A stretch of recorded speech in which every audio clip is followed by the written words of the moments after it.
Subscribe to our channel by clicking the subscribe button. Click the bell button and enjoy the latest uploads from our channel. दोस्तों, आज इस video में 4 पहेलियां पूछी जाएंगी। हर पहेली का जवाब देने के लिए आपके पास 10 सेकंड है। जवाब के लिए अगर ज्यादा वक्त चाहिए हो तो वीडियो को बीच में रोक भी सकते हैं।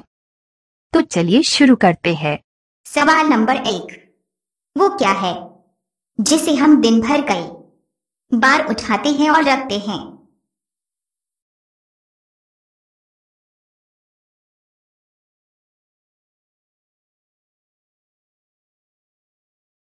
फुट। सवाल नंबर 2। मैं हरी मेरे बच्चे काले, मुझे छोड़ मेरे बच्चे खा ले।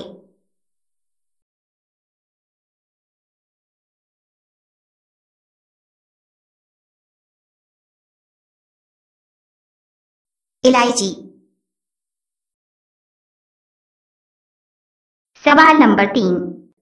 वो क्या है जो सोते ही नीचे गिर जाता है और फिर उठते ही खड़ा हो जाता है?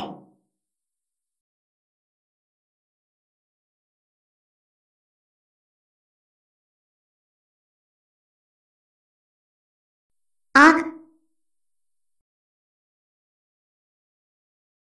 सवाल नंबर 4।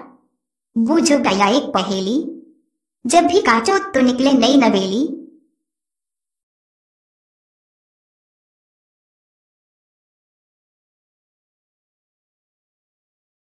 पेंसिल।